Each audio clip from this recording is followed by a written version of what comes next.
Ciao ragazzi, bentornati sul canale. Ho veramente tanta di quella roba da farvi vedere nuova. Nel giro di un giorno praticamente è arrivato Natale, l'avrete visto dai post.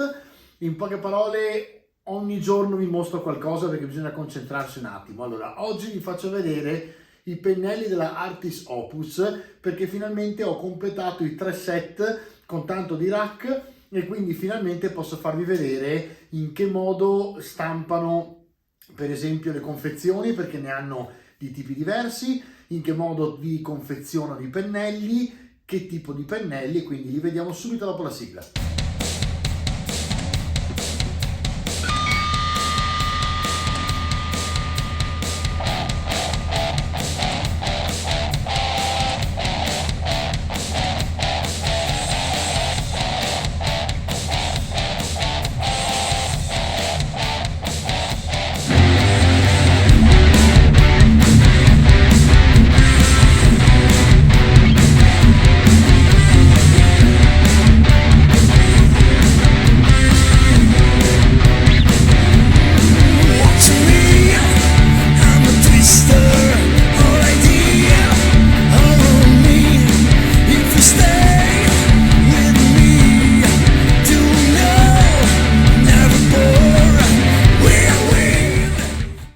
Allora ragazzi, quello che vedete è il rack della Artis Opus che è stato fatto in legno, costa 15 euro sul loro sito e praticamente avete la possibilità di raccogliere tutti i set appunto della Artis Opus. Se avete in mente insomma di collezionarli tutti e tre, questo è un ottimo modo per poi esporli. In poche parole, il primo che avevo preso io ancora un anno e mezzo fa era la serie S.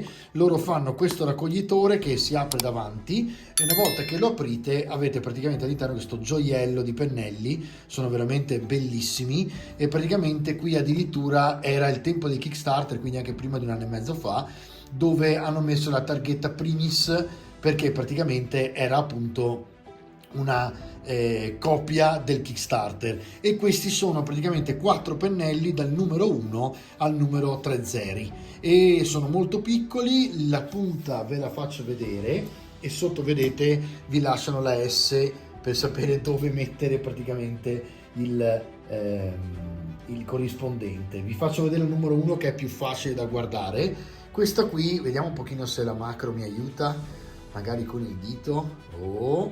Non mi aiuta perché è troppo piccolo. Allora, questo comunque lo vedete, in contrasto si vede bene. Il pennello ovviamente è in Martora Koniski, fatto tutto a mano e sono attualmente considerati dai professionisti i migliori pennelli che ci sono in circolazione, fatti unicamente apposta per le miniature. In realtà insomma ce ne sono, perché per esempio io sto usando ultimamente i Winsor, sono fantastici. Ci sono gli Artificer della GV che sono fantastici, ci sono i masterclass della Army Painter che sono belli, quindi ce ne sono, ma qui effettivamente anche come stile, come tutto, siamo a un livello abbastanza superiore anche in questo caso. La punta quindi qui è lunga. Vi faccio vedere invece il secondo set, mentre chiudo la punta e metto a posto la S, ecco qua. A proposito, in ognuno di questi trovate un piccolo sapone che praticamente è una confezione che ha dentro del sapone che serve appunto a pulire i pennelli. Dentro il sapone per i pennelli c'è anche un balsamo. Il balsamo permette di mantenere la punta del pennello migliore e il pelo diciamo setoso e lubrificato. Quindi cosa bisogna fare? Quando avete bisogno di salvare veramente la punta del pennello di Martora, lo lavate in questo tipo di saponi, c'è per esempio anche la Leonardo da Vinci, la Brockington che li fa, comunque insomma se prendete Artis Opus li trovate già dentro oppure li potete prendere a parte anche più grandi e niente, praticamente voi lavate la punta del pennello, sciacquate, rilavate e lasciate il sapone mezz'oretta sulla punta del pennello e di fatto vi pulisce meglio. Secondo set mi è arrivato questa mattina, questo è veramente un capolavoro, il set è la M e guardate questo set, è veramente un capolavoro, guardate praticamente, vediamo se la macro qui veramente mi aiuta un pochino, eccola qua, guardate che razza di incisione che c'è su questo kit e praticamente questo kit, adesso lo rimetto a fuoco, Eccolo qui. E praticamente è il kit sulla navigazione mondiale antica. Si poteva scegliere fra il continente americano, l'asiatico, l'europeo oppure tutto il mondo. Io ho scelto il mondo intero.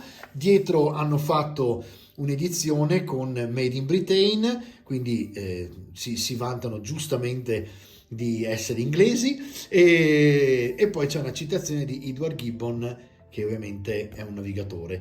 Allora, a questo punto vi faccio vedere.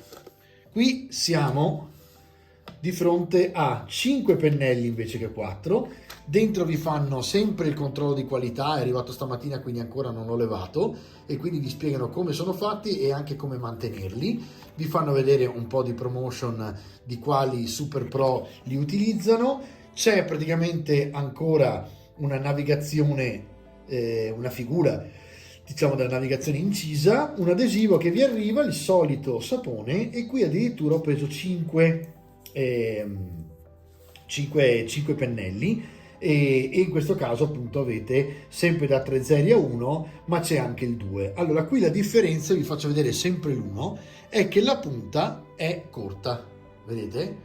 E quindi praticamente con la punta più corta si ha una reazione diversa, ovviamente molto più reattivo perché è molto più rigida la punta, ma avete sempre comunque la morbidezza della connischi, quindi del pelo setoso che ha solo la martora. A questo punto cosa succede? Che voi, intanto metto via, che voi di fatto avete più precisione sulle miniature, e infatti questi si usano per i colpi di luce piuttosto che i piccoli particolari, piuttosto che il disegno, per esempio quando dovete fare delle decorazioni, delle greche o dei dipinti veri e propri dietro i mantelli di uno Space Marine, per esempio.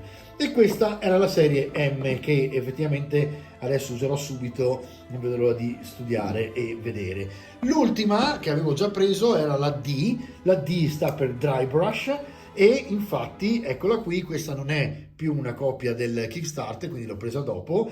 Questo è un set eccezionale, veramente eccezionale, che mi sta dando un sacco di soddisfazione perché io adoro il dry brush fatto bene, e ha bisogno di moltissima diciamo precisione nel velare il colore per sovrapporlo uno con l'altro. Qui avete sempre il sapone, qui avete il poddino, che è una cosa in più che c'è solo nella serie D, che è fatto apposta per poter ribagnare, per questo si inumidisce, ribagnare il pennello per poter fare il cosiddetto stippling, che è appunto un tipo di tecnica dove voi invece che dry brushare andate a battere. Per battere a questo punto mettete un po' più di colore e fate il cosiddetto stippling. Tale altre è quello che vedremo diciamo che è come una spugnatura, è simile alla spugnatura, ok? Quindi lo vedremo anche nel tutorial del Grimdark, perché nel Grimdark si usa tantissimo. Questo è quanto, ragazzi, faccio un brevissimo recap e vi saluto. Allora ragazzi, che dire, la Artis Opus si supera ancora con questo meraviglioso set. A dire la verità, durante il video vi ho detto che Edward Gibbon era navigatore anche, ovviamente è anche perché Gibbon è famoso per essere stato il più grande storico del Settecento, praticamente l'impersonificazione del razionalismo e dell'illuminismo. Quindi Gibbon era uno storico parlamentare, tra le altre per i Whig, che era uno dei partiti del Settecento inglese e del Parlamento inglese ovviamente, e la citazione è perché in realtà poi lui ha navigato e faceva lo storico anche sulle navi, quindi per carità era un navigatore, ma non vorrei che voi pensaste che poi fosse un marinaio oppure un capitano. Gibbon era uno storico. Comunque al di là di questo, bella anche l'idea di mettere la sua citazione dietro, e bellissimi set, che dire, questi 3 set sono veramente una pepita d'oro, 3 pepite d'oro, e ve li posso assolutamente consigliare. Non sono assolutamente sponsorizzato da Artis Opus, anche se ci stiamo sentendo continuamente, perché prima o poi sono sicuro che lavoreremo insieme, però effettivamente quando una cosa è veramente eccezionale, è eccezionale, va detto, no? Quindi vi auguro di poterli provare. Vi suggerisco, se partite per primi, avete bisogno di pennelli precisi, di partire dalla serie S, per poi passare alla dry brush e per ultima tenervi la M, perché sono tre cose diverse, ma con la S riuscite comunque a fare qualcosina di quello che fate con la M. I dry brush sono una cosa completamente a parte, una nuova scuola per il dry brush, perché hanno aperto un nuovo mondo, perché infatti la Army Painter piuttosto che la Green Stuff hanno iniziato a produrre lo stesso identico tipo di pennello. Tra le altre, se volete provare la tecnica col pennello radiale, potete comprare appunto intanto quelli di Army Painter, con 19 euro ne avete 3, sono sicuramente sintetici, insomma fatti in un altro modo, ma funzionano comunque. Quindi provateli, e se poi vi piacciono veramente e amate il dry brush fatto bene, questo è il set che fa per voi. Io vi ringrazio, ci vediamo domani, vi devo far vedere un sacco di roba, quindi rimanete sintonizzati, anche perché in mezzo poi metteremo il famoso tutorial del Green Dark. Ciao!